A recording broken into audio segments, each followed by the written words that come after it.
अदम गोंडवी जी की पंक्तियां अगर कुछ इस तरीके से पढ़ें कि तुम्हारी फाइलों में गांव का मौसम गुलाबी है, ये आंकड़े झूठे हैं, ये आंकड़े झूठे हैं, ये वादे किताबी हैं,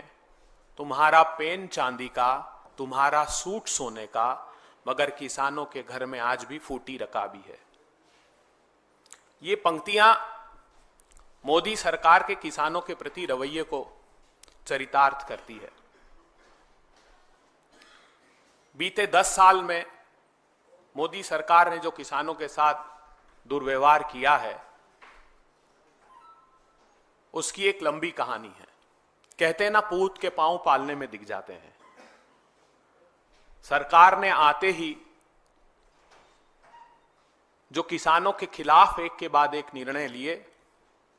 उससे ये कहावत न सिर्फ चरितार्थ हुई, अपितु 75 करोड़ किसानों के मन में अंकित हो गई कि किसान विरोधी नरेंद्र मोदी। सत्ता में आते ही सबसे पहला निर्णय मोदी सरकार ने लिया कि किसानों को जो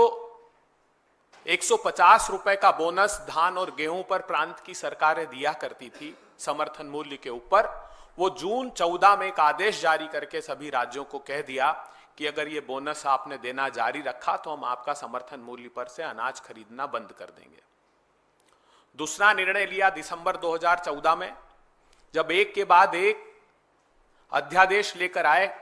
किसानों की भूमि के उचित मुआवजा कानून, जो कांग्रेस पार्टी ने, मनमोहन सिंह जी, सोनिया गांधी जी ने सभी राजनीतिक दलों की सहमति से बनाया था, उसको रोकने के लिए 3 अध्यादेश लेकर आए। उसके बाद 6 फरवरी 2015 को सर्वोच्च अदालत में एक शपथ पत्र दिया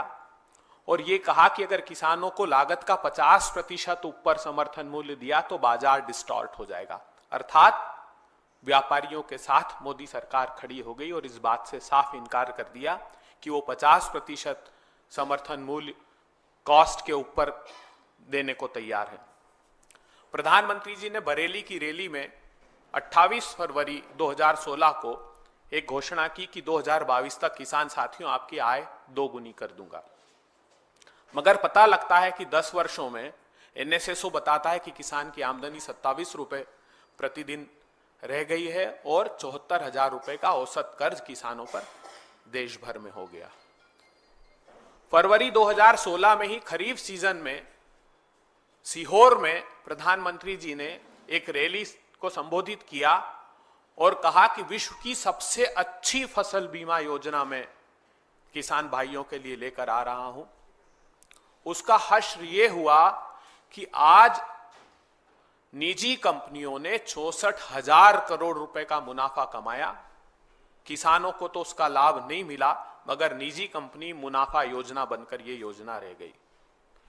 फिर हमने देखा कि प्रधानमंत्री ने कहा कि कोविड के समय आपदा को अवसर में तब्दील करना है, तो अपने मुट्ठी भर धन्ना सेठ दोस्तों के लिए 2020 में फिर अध्यादेश लेकर आए और कृषि के क्रूर काले कानून लेकर आए गए।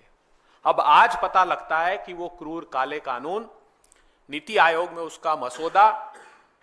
एक अमीरी उद्योगपति भारतीय मूल के शरद मराठे, उन्होंने ये प्रस्ताव दिया था जिसको ये कृषि के क्रूर काले कानून के रूप में लेकर आए। वो कानून भी इसलिए लेकर आए थे कि इसेंशियल कमोडिटी एक्ट में संशोधन करके वैल्यू चेन पार्टिसिपेंट्स को असीमित मात्रा में संग्रहण की अनुमति, भंडारण की अनुमति दे दें और उससे वो असीमित मात्रा में भंडार करके ऐसे समय फसलें बाजार में बेच दें जब किसानों की फसलें आने वाली हो और प्राइसेस क्रैश हो जाए और किसानों को फसलों के दाम नहीं मिल पाए।